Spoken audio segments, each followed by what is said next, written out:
Well, hi, team. I'm Fitz Koehler, your very noisy race announcer for the Donna National Marathon to Finish Breast Cancer Weekend. And welcome to the Fitzness Show, powered by the Donna. We've got a very special opportunity for you tonight. Our fundraising crew, those are going the distance, not only on foot, but working so hard in advance to help raise essential funds for the quality work the Donna Foundation does. So we love you. We're so excited to have you. And we want you, don't tell the others, but we want you to have the best experience out of everyone who shows up. So don't tell the others because they might be sad we're showing favoritism, but you are doing extra work. So you deserve it. So I am going to introduce our executive director. She's the queen who makes it all happen. I'm not sure how she does it, but it's crunch time and she's here. Miss Amanda Napolitano and her special little friend. Hello, Amanda. Hello, everybody. Good evening. Thank you for having me. Thank you for having us and Fundraiser Experience team. We love you. Welcome. That's right. That's right. We are allowed to show favoritism, aren't we? We are. We are.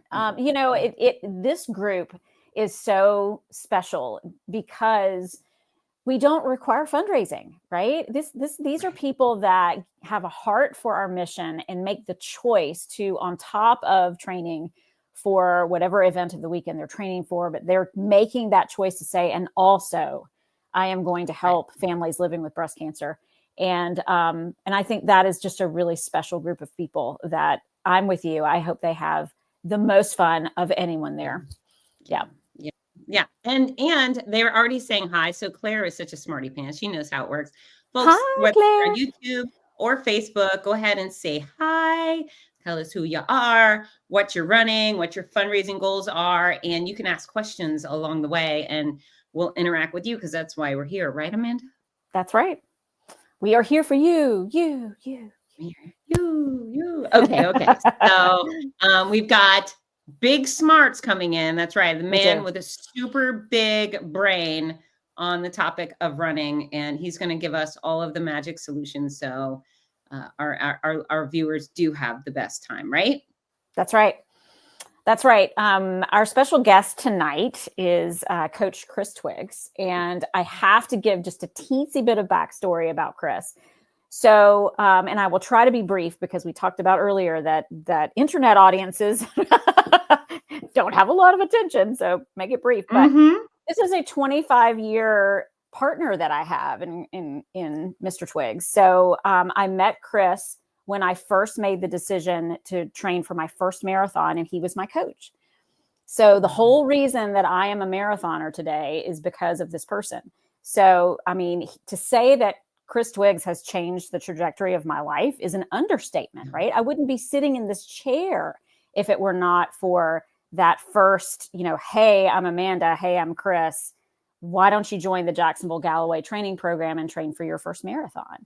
Not only that, Chris was the one who first heard Donna speak at an event, learned about the Donna Foundation, knew that Donna was also a marathoner and was selling t-shirts at local runs, Run with Donna, and thought, well, why don't we train people to run a marathon and raise money for the Donna Foundation? Why don't we do that?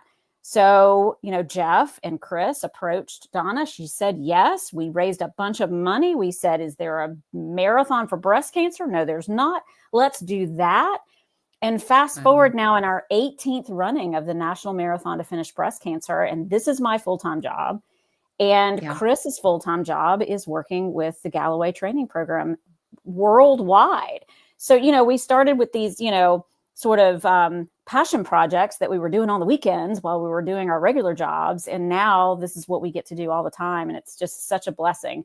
But Chris has been a part of my training and running life met him in the year 2000. So it has been 25 years. Well, an impact player, someone who has affected so many people, so many runners' lives and breast cancer survivors. Give a hand for Mr. Chris Twiggs. Woohoo! Hi, how's it going, Fitz? How's it going, Amanda? Hello. We're so happy you're here. Hey, I'm really glad to be here. I really am. As Amanda told you, the Donna Foundation and Donna's mission have been integral to who we have become as as grown-ups. Yeah. And it's really something that I cannot, as Amanda said, we cannot overstate the impact that it's had on our lives. Amanda put it best at one point. She was not just somebody that I coached. She then became my co-director in the Jacksonville program. And later, when we realized that this is where our passion really was, and this is what we wanted to do with our lives, and then we got these jobs, she said, we kind of feel like the dog that catches the car. The dog chases the car. And what's the dog going to do if the dog catches the car? Here we are. We got the car. Oh my gosh. You drive the car forever and ever. It feels that way. It took us a few years to get into the driver's seat. It's like you catch it from the back bumper, and you figure out how to get it. And now it's like a bus, and you got it filled with all sorts of cool people. That's true. We've got this. Yeah, you guys are awesome, and I love the relationships. It's one of the things I was telling somebody about your race weekend, because there's so many of you that have been in it from the get-go. It's not only Donna and you two and Jeff and Joan and Edith Perez. And I was just saying, it's such a very unique thing that not only did you guys start out together, but you work so well together. You still like each other. You show up and work well together. And I'm very blessed to have been dropped into this thing a few years ago. It's a real privilege. So thanks for having me always. We talk about it as a family, and it's true. And everyone who is listening now and will listen to this, that's a part of our fundraiser experience team, your family, like this part, and I've said this in our earlier conversations we've had about this group, part of our intention of it is to connect with you in a deeper way so that we can get to know you, so that, you become part of this family and this relationship. It's more than just, we're seeing your registration ID number and assigning you a bib. It's we want to know you. So all of you are going to get invited to our fundraiser dinner. Those invitations are actually going out tomorrow. You and a guest, please come and have dinner with us. Let's break some bread together on the Saturday evening of race weekend. And, please introduce yourself to me. Tell me your why. I mean, you don't just choose to fundraise because it's not required. You don't just choose to do that without some sort of, passion and reason. And we just want to know all of the things. So, definitely let us know. We're a bit gropey. That's right. So folks, prepare. I'm going to give you a hug.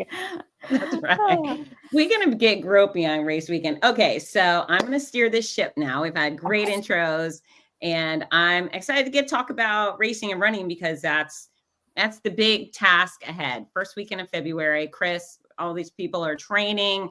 What should the next few weeks look like before we arrive in Jacksonville? And then share some golden advice for them on race day. And before we get there, real quick, Crystal said hi. So everybody, hello. Oh, hi. Her first, and she says only marathon. So I don't know if that's true.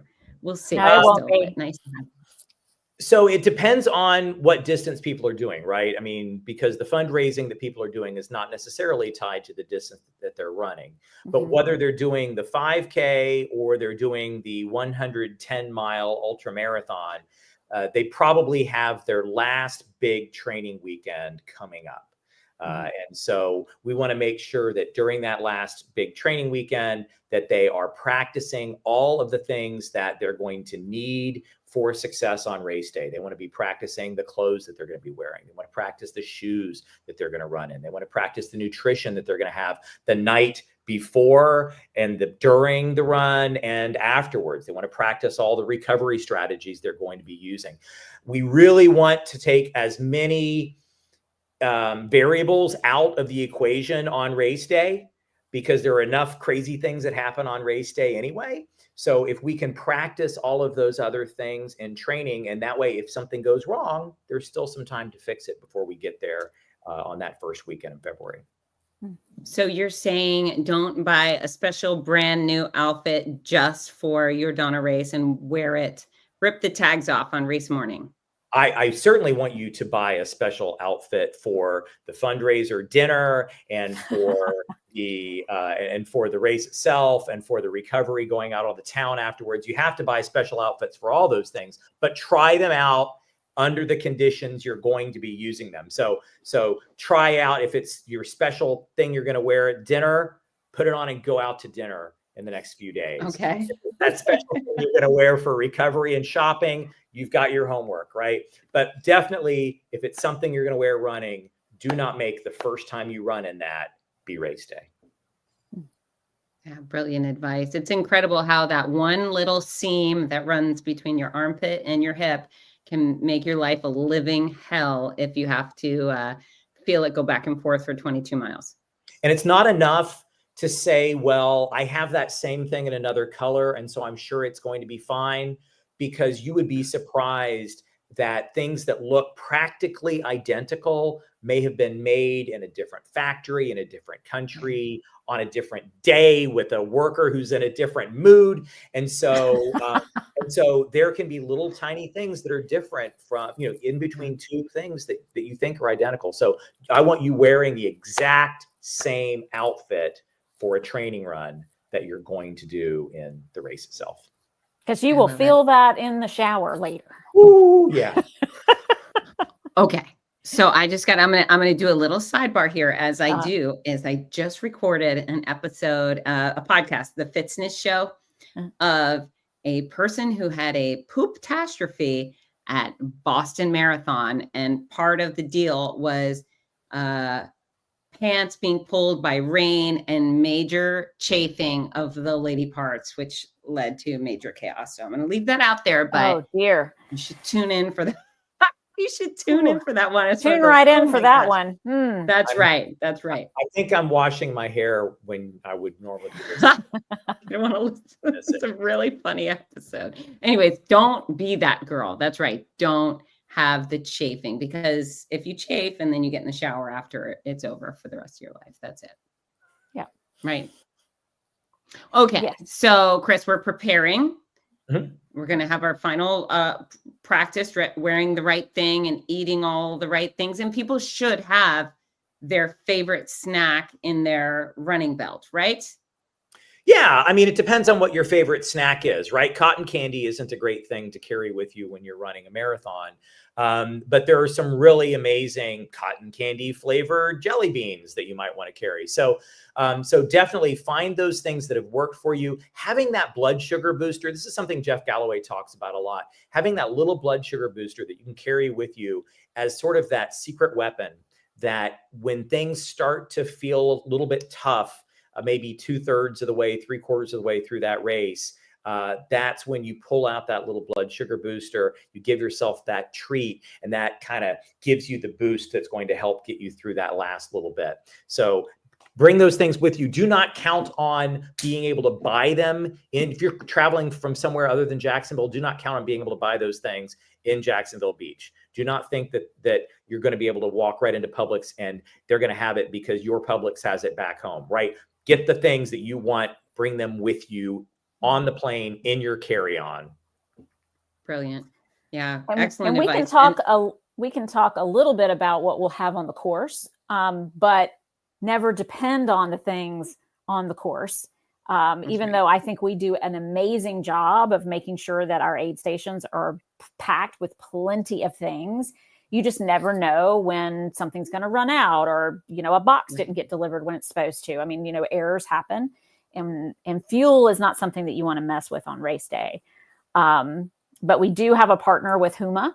And so we will have Huma gels on the course for everyone on Sunday for the half marathon and the marathon. So if you go to breastcancermarathon.com, you can sign up and get some free samples and test that out if you have the time to test it out and see if that works with your, with your chemistry. Don't have it be the first day that you use it on race day, but that is something that is available to you. Brilliant. And just a note to folks watching is the week of our races, we will do another show. We'll do a pre-show with all of your instructions for race weekend, where to be, when to be there, where to park, what's at the expo, and so forth. So we'll go into all of that in great detail in just a couple of weeks, right, Amanda? That's right. That's right. I think it's the Tuesday of race week. I think is when we're going to do that. Something like that. And then Sandy Golding, one of my favorites, wants to know if you have placed the order for perfect weather. Yes. Good. Okay. Hi, Sandy. Yes. I mean, we're owed. We definitely, we need some blue skies. We need some crisp temperatures. And that's what I'm going to demand of our weather. No wind. No wind. No wind. I appreciate that. I actually bought some frog togs. What is a frog tog? You don't know? I did the Donna marathon wearing frog togs a couple of years ago. I took off the bottoms at about mile 10, but I think I kept the top on at least until mile 15. Oh my gosh. Are Oh my those gosh. So swamp looking things like swamp overalls or something? What is a frog tog? You buy them in the hunt and fishing section of Walmart, but they're rain pants and rain top, which stupid person did not even consider before last year, as I stood out like a yo-yo at the finish line for hours in the rain. And so at Rocket City Marathon a couple of weeks ago, rain was coming. So I bought frog togs. I went to Walmart. I wanted to get the kind that looked like hunting camo. So fun, but they were $60 and the gray ones were 20. So anyways, frog togs. Yeah. You can run in them. They're cheap. They're great. I keep some in my Jeep at all times because you just never know. And yeah, one year, which year it was, the Donna had horrible weather at the start. And I actually sat in my Jeep until I saw all of the runners leave. And then I got out of my Jeep at the last second because I had a great parking spot. I got out at the last second. And I actually did as they do at a lot of the races, they'll do like a dead last start. I started behind everybody and I ran through, which was a great way for me to visit with a lot of the pacers out on the course. But I ran a good half of that race wearing frog togs. Frog togs. Right. Yeah. If everybody brings them, it will not rain. No sponsor of Fitzness yet, but maybe. That's right. They should be my sponsor. They should. Has a contact with frog togs. Get in touch. Nobody wants a soggy announcer. That's right. So moving forward. Okay, Chris, pre-race, before we start talking about race weekend, actual start line stuff, is there anything else you'd like to cover before we get there? You know, the only other thing that I would say is that, as I said, the last big weekend is probably coming up. Keep in mind that for those long runs, as a training run, there's no such thing as going too slow on those training runs. And the slower you go on those long training runs, the faster you will recover. So take your time. You can walk those training runs if you want. I have a very good friend who one year trained for a marathon at a very, very, very slow pace and ended up because we had to put a slow pace group into our Galloway program, and she ran a very, very, very slow pace for all her long runs. And Amanda ended up absolutely killing the marathon that you ran that year, didn't you? It's still to this day is my PR. There you go. Wow. So slow long runs can still end up resulting in fast race times. So go nice and slow on those long runs. The time to practice race paces on some of those shorter runs. And there's plenty of time to do a few of those between now and race day as well. You know what? So as you know, so many people just need permission to go slow and feel good about that. So thank you. That's exquisite advice. I hope people yield that. All right. So we're going to get to race morning. Do you want to talk about the 5K specifically, or just all the races in one chunk, Chris? Well, do we have any fundraisers that are doing the 110? That's the first race. I don't think so. Hold that thought and I can confirm that, but I don't think so. Well, the first, then for the 5K runners, get there to watch the 110-mile runners start, because they'll be starting a little bit before the 5K, and put all of your positive thoughts toward those folks as they head out along the same course the 5K is going to take, but then they don't stop at 3.1 miles. They keep going all day and into the night, and then they run the marathon the next day. In terms of the 5K, I know we'll have an opportunity to talk closer to the race about a lot of the logistics, but I just want to remind people, start planning out for the 5K. If you're going to use a run-walk ratio, what run-walk ratio are you going to use? Best practice is to get to the side of the road to take your walk break so that people that are running continuously can get around you. Not even running continuously, just might not be taking the walk break exactly when you are. So get to the side, even raise your hand up to kind of indicate that you're taking those walk breaks. That's a good idea. We will not have pacers for the 5K. So you're on your own doing your own run walk ratio if you're going to do that. But it's still a great idea, especially if it's your first 5K. There's no obligation to run the entire time. You are going to have the same shirt. You're going to get all the same swag, whether you're running or walking the 5K. So don't worry about that. Yeah, and we love our walkers. So walk the whole way if you want. We do have some booby trap challenge participants in our fundraiser experience group. But not in the ultra marathoners thus far, but booby traps. So we can talk about sort of if you're doing the 5K on Saturday and then either the full or the half on Sunday, sort of what is a good strategy for those challenge events. You want to take it very slow on the 5K. I mean, I would walk the 5K if I were doing a 5K. I've only done that. I've actually only done that a handful of times where I've done a 5K one day and a longer race the next. And almost always I've walked the 5K. There's no reason not to. And the energy that you save on the 5K day is energy that you will have to spend during the half marathon or the marathon the next day. So take that Saturday to invest in that energy savings plan that you're going to be able to take a withdrawal from on the Saturday race. I agree wholeheartedly. Amanda? I'm in agreement. We even have a Donna Dasher that's a part of our fundraiser experience group, which just warms my heart, right?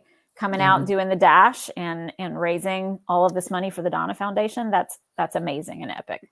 Yeah, it sure is. One of the things I really adore about that situation is it's not a kids run. It's family. It's anybody. And it's 1 mile, and 1 mile is the right distance for some people. So it's just, it's so welcoming. Again, permission, right? Yep. It's an all skate. All skate. Something for everyone. Do the children even know what all skate is? Not anymore. No. Ladies shuffle only. That's my favorite part. Although very exciting to watch the men get out there and shuffle too. Were you a shuffler, Chris, at the skating rink? You know,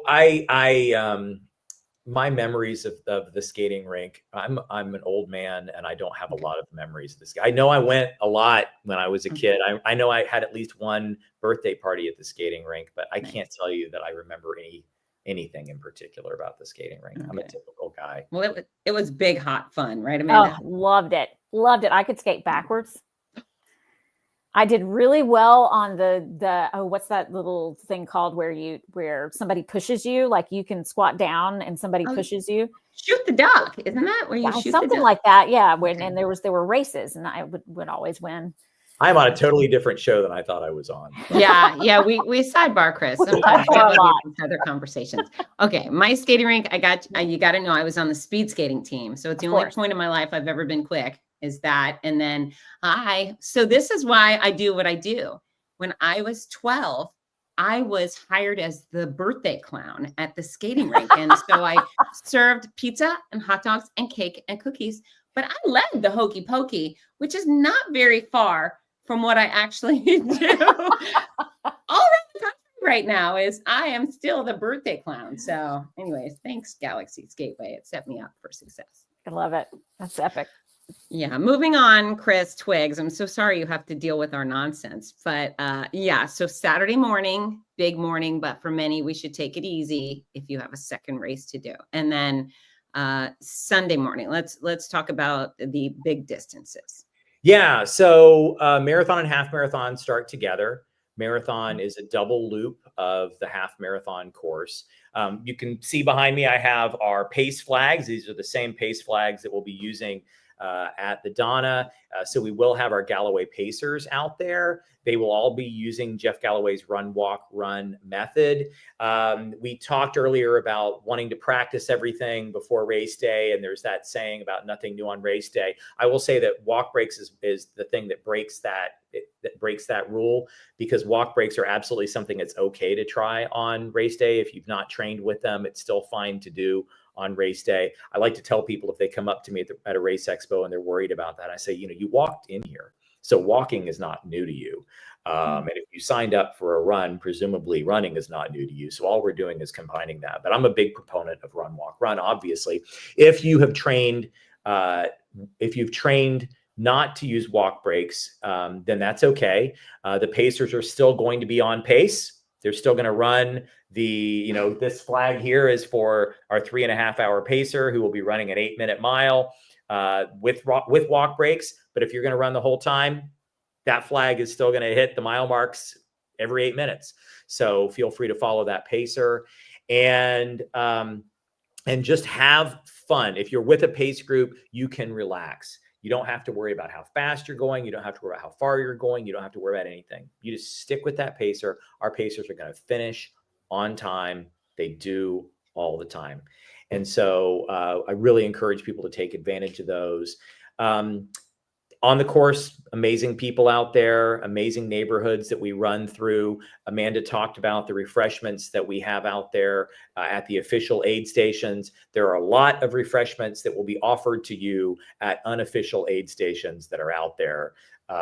So take advantage of those things if you want to as well. There are a lot of people that are having a lot of fun out on the course, and they just want to be there to support you because of what you're doing, supporting the Donna Foundation as fundraisers and as participants in the race weekend.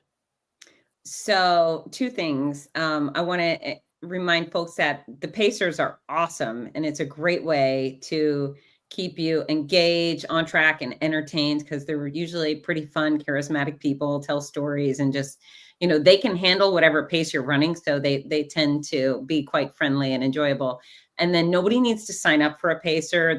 You don't have to pay. You can just show up, and if you're trying to get where you want to be at 3.5 hours and you see the 3.5 hour pacer, you can just stand next to them. And if you want to introduce yourself, great. You don't have to. And then the other thing is, I have heard so many wonderful things about our course. I always hear it's beautiful and pink and fun, and I never get to see any of it. Gosh darn it. I'm so happy to be at the finish line always, but I hear it's fabulous. So whoever you are, take photos and share them with me after, so I could see all the cool things you Well, me too. Do you not ever go on the course? No, I have really been tempted to ride in the pace car, in the lead vehicle with the public safety teams, but I don't know. I love the finish line, and the thought of missing even one person crossing our finish line. I just no. Now I did run in the early days. I ran the first 3 years before I joined staff. Yes. Okay. But ever since then, I'm finish line girl. Yeah. I feel like we need you. I hate to say it, but I feel like it's like stuff hits the fan and we're like, where's Amanda? Because people ask me for help. I'm like, Amanda, you're needed in the finish line. That's right. So anyways, I don't want you to miss out on all the things, but we kind of do need you. Okay. Crystal has a great question. When will the pacer list be out? Oh, Crystal, Amanda wants to know the answer to that question too. We do have some of the pace group information out in our athlete guide. So if you go on our website, breastcancermarathon.com, and there is a page within the athlete guide about the Galloway pace groups. So the groups themselves are there, subject to change. So keep an eye on it as we get a little bit closer, but you definitely can go and look to see, okay, is there a 5:30 gold finish group? Yes. And it has the run walk ratios there as well. So if you want to practice with those ratios, because that's what your group is going to do, they're out there for you. But the human beings that are assigned to those pace groups. Coming soon, coming very, very, very soon. It's the thing that I wake up every morning, know that I need to accomplish, and the thing that I go to bed every night feeling bad that I didn't accomplish it. And I apologize here publicly in front of all of our people that I have not put that pacer list together yet. The pacers themselves want to know, because I've got people that have said, I get texts. I got a text today. You still want me to pace, right? Yes, you're still pacing. I just haven't put the list out yet. So, but yeah, we have amazing people. It's mostly the same folks that have paced this race for years because they ask to come back. Not just local people in Jacksonville either. We get people that travel from all over the place every year wanting to come. And a lot of them are involved in Galloway training programs in different parts of the country. Floyd, who is our program director in Washington, D.C., he's been down the last few years pacing our 7-hour marathon group, our last marathon group. He's coming back. He wants to be there. We've got our Galloway program director from Ventura, California, Sherry Witt. She's coming. She's paced it before. I don't think she was there last year, but she's going to be pacing it. We've got a Galloway program director from Dayton, Ohio, who I think has decided that any place in the first weekend of February has got to be better than Dayton. So it's coming down. So no, he's just an amazing guy, Nate, and he's coming down to pace. So we've got a bunch of folks that are traveling to do it, and a bunch of folks that are there that are going to be doing it. For some of them, I should put together a list of how many years some of these pacers have done the Donna, because a lot of them have paced it. I don't know if anybody's paced it since the very beginning, but a lot of them have paced it for a lot of years. Well, we asked that question in registration, so we'll just pull a list and see how many years. Yeah, how many years ever. That's a great idea. I would love to know that too. Yeah. Okay, so pre-race, before I yell go, folks will be gathering. I want everyone to come early because we have a lot of fun stuff going on. Our race morning is very special, and if you've come a long way, especially, or even if you've come in a short distance to be at our start line, it's about being part of the community, because you can go run 13.1 or 26.2 any freaking day of the year in any place you are. So come be with us. It's a very strong community, very nice people, happy, fun. There's some lovely presentations. If you're a breast cancer crusher, we bring you on the stage and we take some beautiful pictures, and it's a good time. What else should people be doing before I yell go, Chris? Well, I mean, you need to take care of your bathroom needs. You need to take that last minute nutrition. Again, these are things you should be practicing on those long runs. If you are checking a bag, you need to make sure that you get your bag over at bag check in time to line up with, in your proper spot.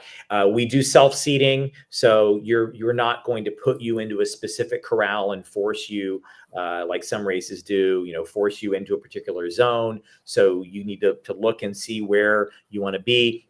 Easiest way to figure that out is look at the pace flags from the pacers to line up according to those things. And make sure that your race number, if this is your first race, you may not know, your race number goes on your front. That's really important, because it's a lot easier to cheer for you if we see your number on the front. And it's also a lot easier to identify you as somebody who's actually part of the race if the number is on the front. So every once in a while you see people with their numbers on their backs. So don't do that. So those are kind of the things that you want to make sure that you do. I will say also, I've noticed this not just at our finish line, but at a lot of race finish lines where there are a lot of people and there are a lot of cell phones in use. You may not have the best connection right before or right after you finish. So if you're going to be meeting up with your family when you finish, designate that spot before you go. You kiss your friends goodbye and you go line up. Designate there is that spot where I will go after I finish, so that you can come and meet up with me and we can celebrate together. Smart. Do you have anything to add to that, Amanda? Just that we will have, a tent in the morning that people often don't know is there and there for them. There is a nice big tent so that if it's a little chilly, There will be heat lamps. So there is a place to, get a cup of water. We'll have some light snacks in there, some granola bars and bagels and some things. Again, make sure you've practiced with these sorts of things, but, and bring your snack with you. But there is a place to get out of any kind of cooler air and wait on that fun to start at the start line. So if you want to beat the crowds and get in early, we open at 6. And is that tent for all the runners or just for our fundraising? That's for everyone. No, this is for everyone. Yeah. Nice. It's for everyone. Uptown. And plenty of portalettes. So we rarely have any big lines. Yeah, it'll be fun. I think from the very beginning, from the first year, we have been praised for the number of portalettes that we have had. Yeah. I think that's Donna, right? I think from the beginning, we were in the room, right? And she's just like, we will have plenty of water. We will have plenty of portalettes. Do not run out of water. Have plenty of portalettes. Like, yes, ma'am. Well, I tell you what, some of the races I announce are the most fabulously organized. Everything's perfect, blah, blah, blah. They couldn't have hit everything to more perfect. I'm losing words here. I'm really blah for a professional speaker, not doing so hot right now, but a perfect race weekend. And then Facebook will be jammed up with, they didn't have enough porta potties. So sure. I think it's a really important factor. Never, ever have I heard that about our race. Never. No, especially with a bunch of women too. We're going to have a lot. We're not a women's race, no. Right? I think we do have a lot more women that run that run our events than men. But hey, guys, if there are guys out there listening, there are a lot of women that run these things, and they're in shape. I will say this that for a long time it was 70-30.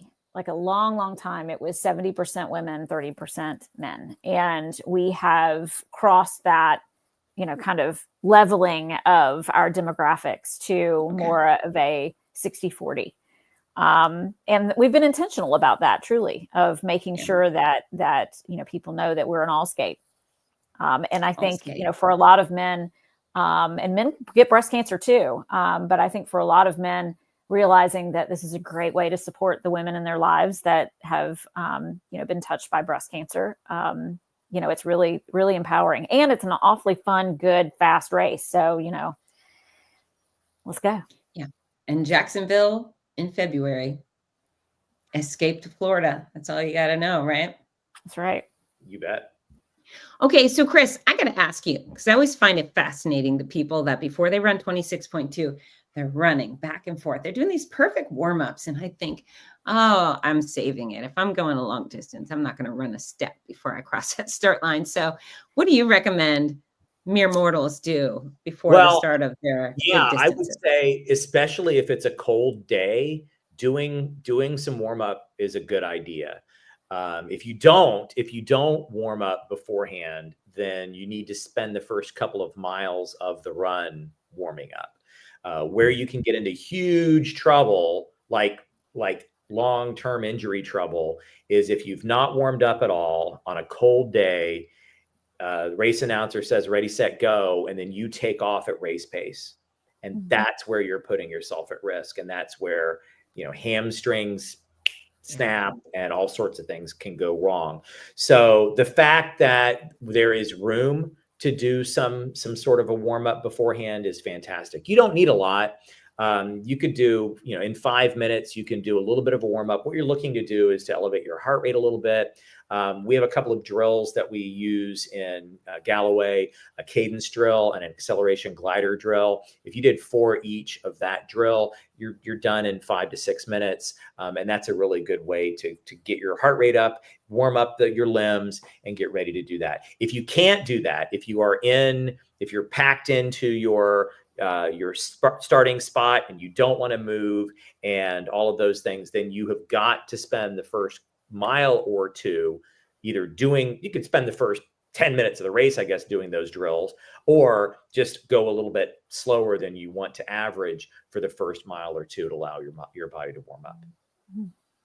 Smart.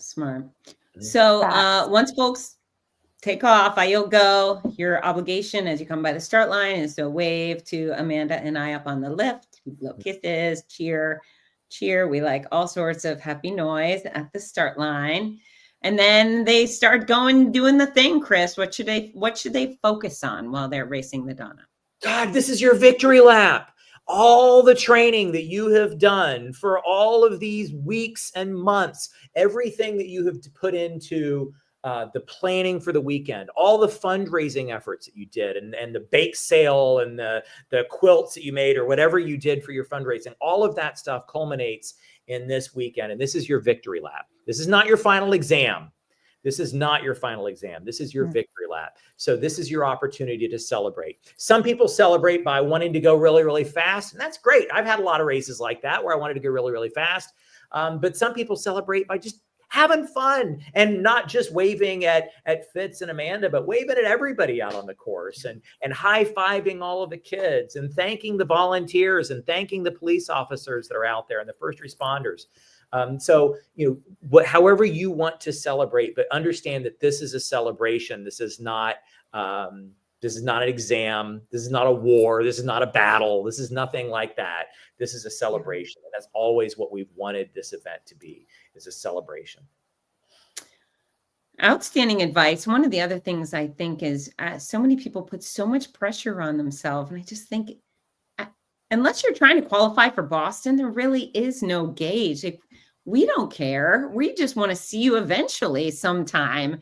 Yeah, we want you to have a good experience, but your time doesn't matter to us or even the timer or even probably your friends. So yeah, just have a wonderful day while taking care of your body and doing something so fabulous for a group of people who need so much help, right? There are people, there will be people that qualify for Boston, right? Right. There will be people that want to do that. And there are people that are trying to win or trying to get, super fast times beyond Boston. My son will be back, and I know I've told Amanda this, his absolute lifetime goal is to win this marathon someday. He grew up with this race, and it's his absolute dream to win it someday. He's got the talent to do it. He just needs to have the right training come together. And we'll see. It's, you've got some amazing runners that have come and done this event. And so we do have some really fast times, men and women. They're really, truly inspiring, and that's great. But you're absolutely right. If you are not looking to hit one of those time goals or whatever, it's okay. Don't worry about it. There's no shame. I mean, finishing is what we're looking for, right? Yeah. And I've not seen all of the medals that are going to be handed out. There are a lot of medals that are going to be handed out. I haven't seen all of them, but I'm relatively certain that the one that is given to the first finisher is exactly the same as the one that is given to the last finisher. Mm-hmm. Facts. Yeah. Real facts. Yeah. It's just, you want to encourage people to do their best, challenge themselves physically and mentally, but also enjoy the ride, right? It's such a great experience. You gotta be smiling. You gotta be smiling. Yeah. You gotta be having fun. If you're not having fun, why are you doing it? Right. So enjoy yourself. And sometimes you're having fun, you're hurting, but there's a part of your brain that's like, I wanted this, I put myself on this edge, and I want to ride this edge, and that's okay. But, we're there for you no matter what your goals are, no matter what your dreams are for that day. My hope, though, is that everybody on some level is celebrating. Yeah. Well, Chris, along those same lines, so much of the marathon in particular to me is in your mind, right? I mean, you've put in the work, you've done the training, so the physical is there. At some point, your body is going to be able to do this. It's your mind that you've got to get across the finish line first, right? Yeah. And I know Jeff has some amazing, research and strategies for keeping your mind, in the positive. And to smile. I mean, that's one of the strategies, right? Is if you feel like your mind is telling you that you're not good enough, smile. It is hard to have negative thoughts when you have a smile on your face. And there are lots of things to smile about when you're out there on the course. But yeah, Jeff's got some really great mental training strategies. My favorite one is the invisible rubber band. So if you're starting to struggle late in the run and a runner there's a runner up ahead of you or someone has passed you, you pull out your giant invisible rubber band and you lasso that runner with that giant invisible rubber band, and the runner is going to keep moving ahead of you for a little while. But as that rubber band gets tighter and tighter and tighter, you can feel that you're getting pulled along, and you may even actually catch up with that other runner. And if it doesn't quite work for you, what you can do is kind of work that invisible rubber band up that runner's torso until it kind of goes around the runner's neck, and then you really feel like and if you don't start smiling and laughing when you've got that image in your head, oh, that's funny. You're in trouble. But that's my favorite mental strategy that Jeff has for kind of helping with that. But there are a lot of them, like you said, smiling, enjoying yourself, laughing at the little things that are happening out there. There's so many fun signs that people put out and that they're doing to try to lighten the mood, because they know the folks that are out there, they've seen this. We've run through these neighborhoods for years. They know you're working hard. They know this is not easy. And so they're trying to make you smile. They're trying to make things a little bit happier for you when you're out there. And write yourself a love note on the mile markers. This is one of my favorite things that we do is the mile markers are in the expo, and they start out as, kind of blank slates, and they have an inspirational word on it. So it'll say love, it'll say endurance, it'll say, fearless. There's all of these great empowering words, and that's all they say. And the mile marker, so you know what mile you're at. But, and then we have Sharpie pens everywhere. So you can dedicate that mile to a loved one. You can write yourself a love note. Write yourself your strength word on it so that, when you get to mile 17, that, you're going to remind yourself that you can do this. Write a silly word. One of the silly words in my house is Ishmabibble. If you say that word, everyone's going to laugh.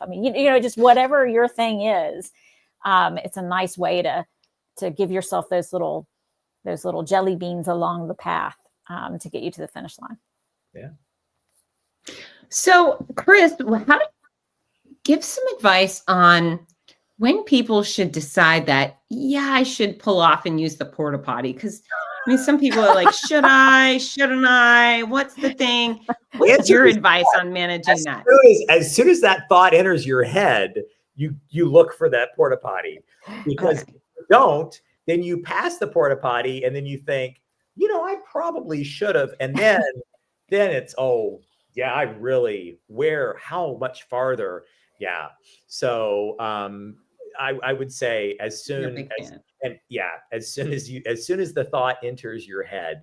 I had a runner this morning, somebody I'm coaching, that was asking me, she's about to do her first marathon at Donna. And she was asking, has anybody ever done like Imodium to kind of help with that in the mornings?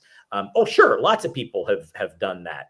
Is it a good idea? I think it really depends on the person. That is definitely one of those things I would only do if you have tried it prior to a long run and it worked out. I know that's a trick that a lot of Ironman athletes use, and it works for some. And I know some people that it's backfired horribly for. So don't experiment with that stuff. And you're out there on the course. If you see the porta potty and you think maybe I should, you should. You should. Yeah. If you tune into my Poop-tastrophe at Boston episode, you will double down on that. Chris is like, I'm never listening to your show ever. I want to show another tip. I've got a tip. This is my tip. These little packets of tissues. Oh.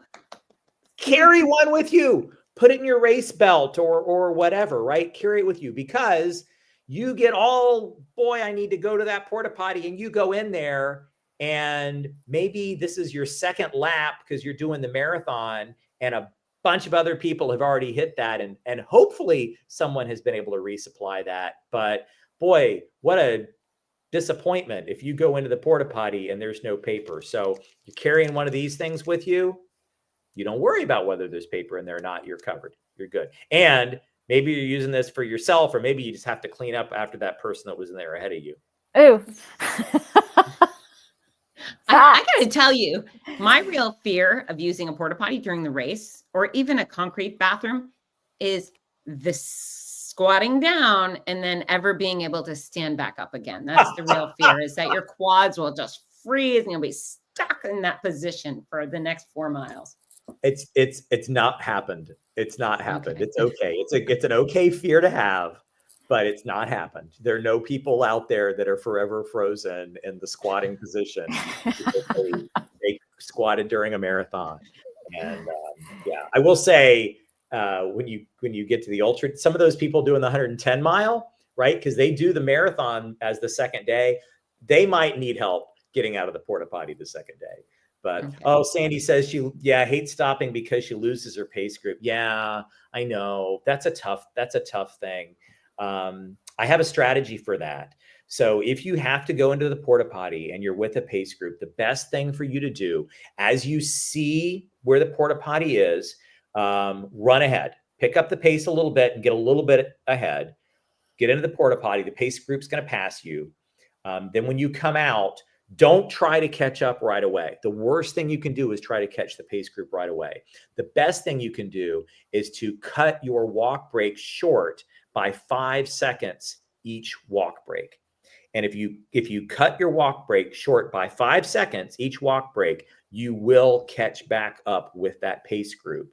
Without having to run any faster during your run phase. You're running for 5 extra seconds, but that's going to catch you back up. If you try to catch up right away, which by the way, as a pacer, that's what we always do, right? If I have to hop into a porta potty and come back out and I need to catch up with my pace partner, I try to put 2 pacers per pace. I do have to rush to catch up, and it's hard to hang in there after you've had to really, really push for a few minutes to catch up. So the best thing for runners to do is cut that walk break short by 5 seconds and gradually catch that pace group. That's a golden nugget right there. That's a really, really good pointer. Really good pointer. Okay, so now people can see the finish line. They're about to hit it. Are you of the sprint through the finish line mindset, or strut sassily through the finish line? What you got? All right. So assuming you have friends, family, neighbors, whoever, and they're going to be there. They're going to be snapping pictures of you. You want this moment to be immortalized. You do not want to share that with other people, right? You do not want your finish line picture to be someone else going like this, and you've just got their hand in your face, right? So you want to be cognizant of who is around you as you're coming into the finish. If you're with a group of people and you can pick it up and have that finish line to yourself for a few seconds and get that perfect finish line picture, great. But if they're all picking it up, let them go. Let them have the finish line. It's a few seconds. Who cares? Let them have the finish line. So then when you come in, you've got the finish line more or less to yourself. I'm a big proponent of that. You want that moment for your pictures and for your friends and for your family to see you there.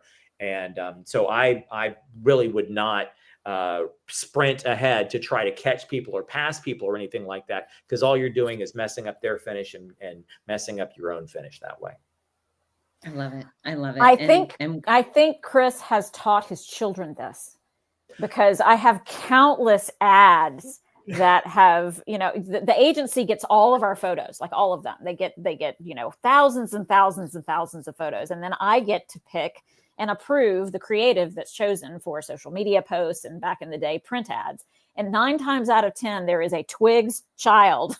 Gotta be a Twig. that is chosen for these shots. And it's because they take such amazing finish line photos. You're not wrong. In fact, I think one of them, if I look through my my watch, I don't know if you can see this, but my one of my watch faces is. Oh yeah, look at that! There it is. It's one of my kids jumping at the finish line. that was used for one of the ads. That kid turned 27 years old today.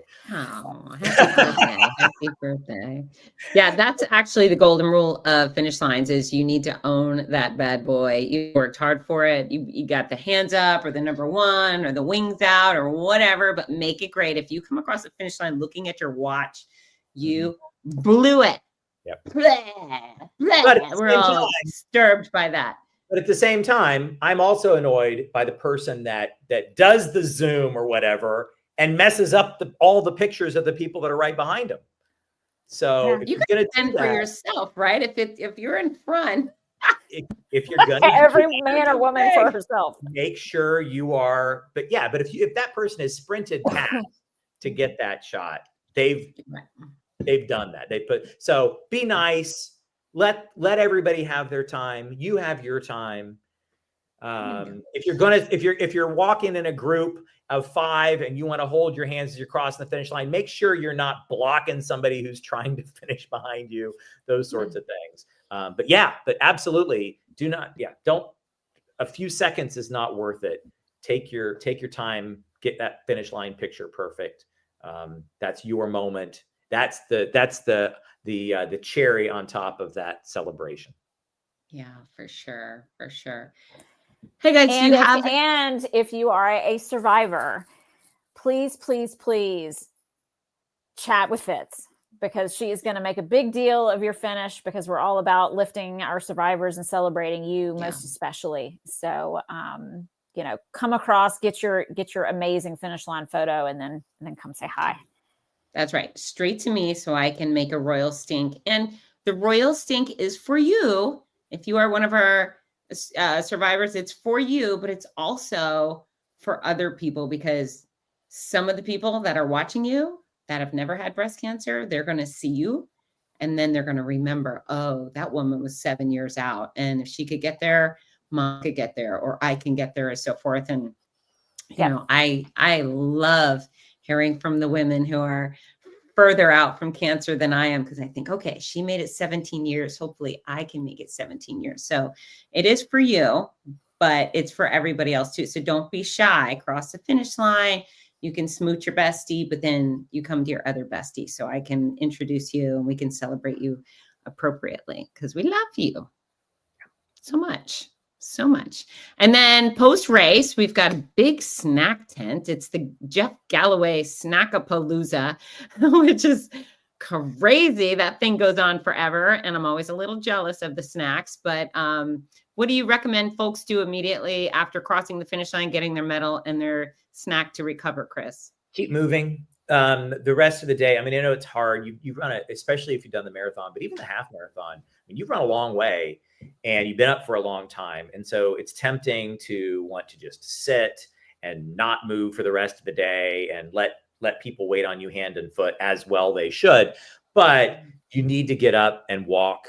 We need some of that active recovery. It's going to keep you from being sore, or it's going to at least make you less sore over the next couple of days. If you keep walking that day and walk some the next day, it's really, really going to help. I can't emphasize that enough. There are other things. There are lots of other strategies that people use.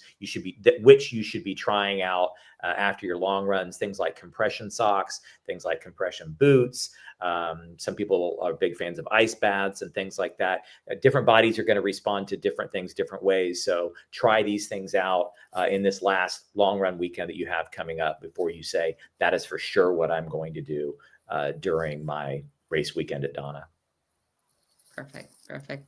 Well, I adore you both. Thank you for being a part of this show. And Chris, you are the man with all of the very precise, thoughtful answers, because you've been there, done that a billion times, and you work with some other guy people know who's apparently pretty good at the running thing, right? Pretty darn good. Jeff Galloway is an amazing man and an incredible boss. And I am so happy that when Amanda and I spoke to him about this woman, Donna Deegan in Jacksonville, hey, do you think we could maybe do something to help out her foundation? He was all in, and he has been from the very beginning. He is a huge supporter of what we're doing. And so I'm super, super grateful to him for giving, not just for giving me a job, but for all of the progress that we've been able to make because of his support here in Jacksonville.